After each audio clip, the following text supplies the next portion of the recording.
दुनिया में वैसे तो कई खतरनाक, रहस्यमय और रोमांच से भरे स्थान हैं, लेकिन हम आपको कुछ ऐसी रहस्यमय जगहों के बारे में बताने जा रहे हैं जिसके बारे में आपने शायद ही पहले सुना होगा। तो आइए आज हम जानते हैं ऐसी 6 रहस्यमय जगहों के बारे में। Suicide forest, Aokigahara, Japan. आत्महत्या करने के लिए ये दुनिया का सबसे कुख्यात जगह है। यहाँ 2002 में 78 लोगों ने आत्महत्या कर ली थी। आखिर क्यों? कुछ प्राचीन कहानियों के अनुसार एक बार प्राचीन जापान में जब कुछ लोग अपना भरण पोषण करने में असमर्थ थे तो उन्हें ओकिगारा के इस जंगल में छोड़ दिया गया था, जहां उनकी भूख प्यास से मौत हो गई थी। ऐसा माना जाता है कि उनका वही भूत आज भी इस जंगल में शिकार करते हैं। कहा तो ये भी जाता है कि जिन लोगों ने यहाँ सुसाइड की थी उनकी आत्माएं भी इस जंगल में वास करती हैं। जापान के कुछ ज्योतिषों के अनुसार जंगल में आत्महत्या के पीछे पेड़ों पे रहने वाले विचित्र शक्तियों का हाथ है, जो इस तरह की घटनाओं को अंजाम देती हैं। कई लोग जो इस जंगल में एक बार प्रवेश कर लेते हैं उन्हें ये शक्तियां बाहर निकलने नहीं देती हैं और वे उनके दिमाग पर काबू कर लेती है और आखिरी में उन्हें आत्महत्या करने पर मजबूर कर देती है। हेल टाउन, अमेरिका के बोस्टन के पास एक गांव स्थित है जिसे हेल टाउन कहा जाता है।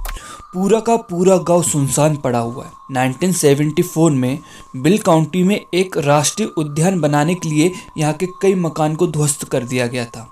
इस अफवाह के बाद कि सरकार यहाँ पर रासायनिक पदार्थों को छुपा रही है, इस शहर को ऐसे ही छोड़ दिया गया था। तब से आज तक ये शहर पूरा वीरान पड़ा हुआ है, जिसके चलते इसे नरक का शहर कहा जाता है, यानी कि हेल टाउन। अब लोग यहाँ जाने से डरते हैं। स्थानीय लोगों का मानना है कि अब यहाँ पर भूतिया आत्मा वास करती हैं। फ्रेंच कैटकोम्स, पेरिस में जमीन से 20 मीटर गहराई में डिजाइन की गई यह जगह कब्रों का तहखाना नाम से प्रसिद्ध है। यहाँ 60 लाख डेड बाजी को सजोया गया है। इस तहखाने को मुर्दों की हड्डियों और खोपड़ियों से करीब 2-2 किलोमीटर लंबी दीवार के सहारे बनाया गया है। ये भयानक स्थान फ्रांस के पेरिस में स्थित है। 1785 में कब्रिस्तान की कमी के चलते कई लाशों को एक साथ एक गड्ढे में दफन कर दिया गया था।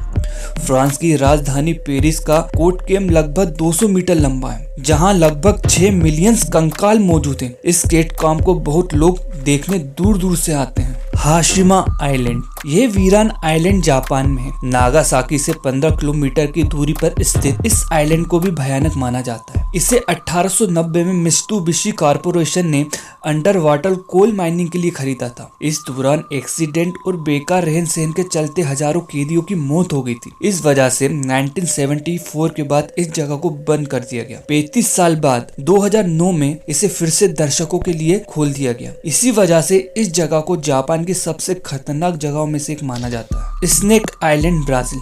ब्राजील के एक आइलैंड का नाम है स्नेक आइलैंड। वाकई में ये एक रहस्यमय स्थान है। आखिर कैसे इस आइलैंड पे लाखों की संख्या में सांप पैदा होते हैं और कैसे यहाँ पर ये लाखों की संख्या में पहुंचे, ये आज तक एक रहस्य बना हुआ है। यहाँ पर इन सांपों की संख्या इतनी अधिक है कि हर पर स्क्वायर मीटर में 5 सांप रहते हैं। यहाँ के सांपों की गिनती विश्व के सबसे जहरीले सांपों में होती है। ये सांप यदि किसी को काट ले तो आदमी की मौत 10 से 15 मिनट के अंदर हो जाती है। संपूर्ण ब्राजील में सांपों के काटने से होने वाली मौत में से 90% मौत इन्हीं सांपों की वजह से होती है। वर्तमान में ब्राजील की नेवी ने लोगों के यहाँ घुसने पर प्रतिबंध लगा दिया है। गुड़ियों का द्वीप, island of dolls, Mexico city से ये जगह 2 घंटे की सफर की दूरी पर है और बहुत खूबसूरत है, लेकिन यहाँ पर्यटन आने से डरते हैं क्योंकि इस जगह पर कदम कदम पर पेड़ों पे लटकी हुई डरावनी डॉल्स दिखती हैं, जो हर किसी को घूरती नजर आती है और जिन्हें देखने के बाद कोई एक कदम भी नहीं चल सकता है। इसके पीछे की कहानी कुछ इस तरीके से कही जाती है। एक व्यक्ति था जिसका नाम था सेंटाना वरारे। सेंटाना इस आइलैंड पर रहने वाले इकलौते शख्स थे। सेंटाना अपना घर परिवार छोड़कर एकाकी जीवन बिताने के लिए यहाँ पर आए थे। उनके इस आइलैंड पर आने के कुछ दिन बाद इस आइलैंड के किनारे पर एक बच्ची की डूबने से मौत हो गई थी, जो अपने परिवार के साथ इस आइलैंड पर घूमने आई थी। उसकी मृत्यु के कुछ दिन बाद